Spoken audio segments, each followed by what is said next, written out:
We are here during Severe Weather Awareness Week all throughout the great state of Tennessee. Stop on by Chattanooga Fire Station #1 here on Main Street. We've got a number of these Storm Team 12 weather alert radios. We would love to give you one, put fresh batteries in it, and program it, and you can take it home.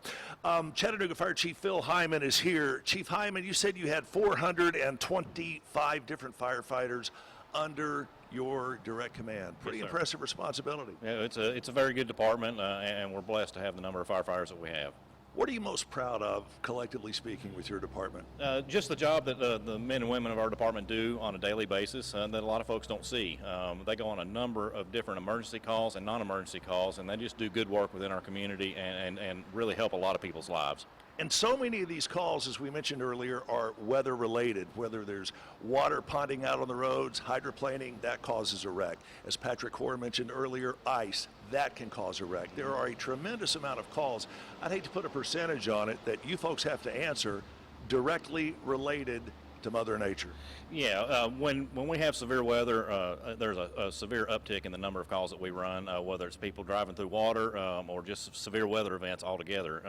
We run a number of those type of calls, and it's a risk to the first responders. So. And we're going to talk about how you can reduce the risk to the first responders a little bit later. We got a couple of your team members standing by here over with a couple of our team members. Tell me who we have and what we're going to do here, Chief. We have senior firefighter Derek Garcia and firefighter Jared Peace. They're going to demonstrate how to put their turnout gear on, including their air pack, and I think they've got a couple victims. I mean, some students that they're going to show how to put all this stuff on. Again, this stuff is extremely heavy and it's taxing and it's warm, and all our firefighters, when they come to the fire academy, they have to at least be able to put their turnout gear on in 2 minutes or less. 2 minutes? 2 minutes or less. So they have to hustle.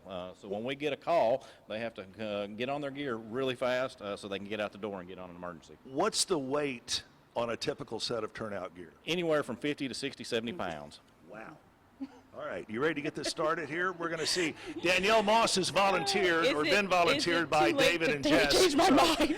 I wish you could have seen her face when he said how much this gear weighs. All right, Danielle, I'm going to let you and Jared get started. Derek is going to walk us through what you're putting on and kind of its purpose and explain the situation. Derek, take it away. Yeah. So what they're putting on first is just a hood. What it does, it protects basically just our neck and the top of our head. Helps. The whole goal of all this gear is to help put everything on and have no skin showing. So all right, before you get started, we got to make the official countdown here, Jess. You ready? First thing they're putting on there is their the boots and the pants. Boots and pants are together. 1, so hit it. Everything. Boots and pants are all in one. It's just easier for us to put everything on. So what you're seeing, those are the bunker pants that they wear. They come with steel boots to keep nails from punching their feet.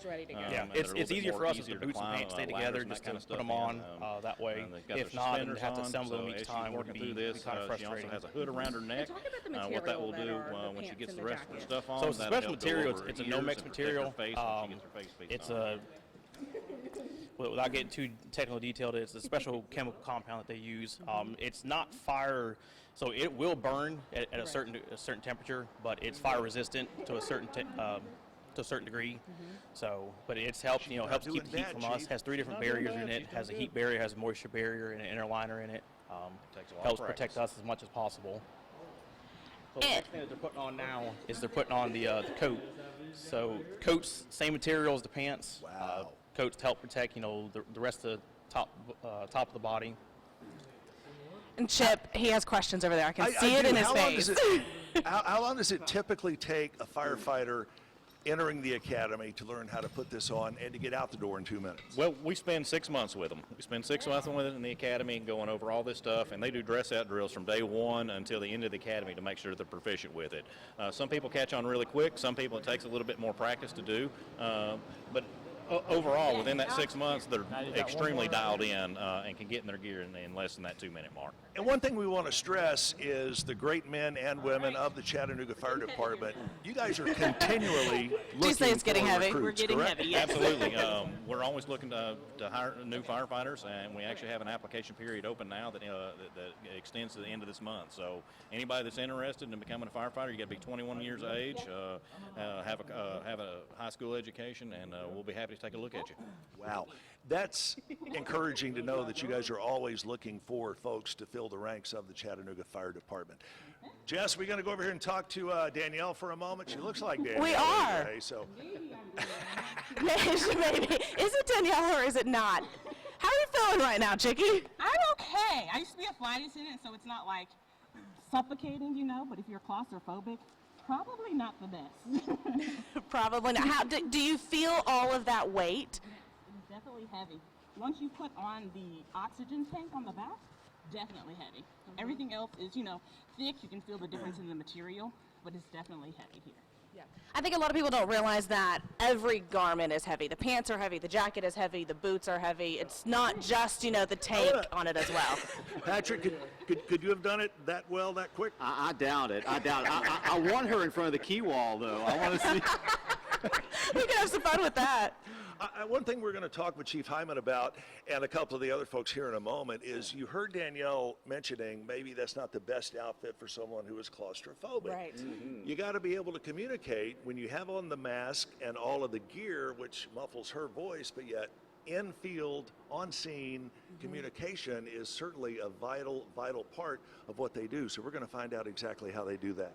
It's interesting. That's what, 60, 70 pounds, and yet now they have to perform. Right. Now they have to get the job done, and that's where you just say hats off to these people, because when you have 60, 70 extra pounds, it's hard to perform, hard to be at your best, and that's when they are needed the most. And this does not include, the added weight of a hose, if they're manning a hose as well or pulling it off the truck either. Have you ever used a fire hose either on a demonstration field or something like that? Power. They're heavy and they're strong. You can't underestimate the power of water, and with that equipment and with the strength that they need, it's not just hand strength, but it's body strength, and it's endurance too, because that weight starts to become a burden as you're minutes, maybe hours into trying to do your job. Yeah, it certainly is. It is amazing what they do all throughout the Chattanooga Fire Department, all the stations, and they all go through the exact same prep, the exact same physical endurance, the stamina you got to have for this sort of job. It is truly amazing. Danielle, great job. I don't know if you were under the 2 minutes, but you're getting there. Are we going to get her to do 20 or 30 push-ups? Or how many flights of stairs does she have to run? Oh my goodness. We'll cut her some slack right now. I think she's been a great trooper here. We've got Becca Birdsall is off doing something. We're going to check in with Becca coming up here in a moment as we continue, as we kick off Severe Weather Awareness Week right here on Let's Chat.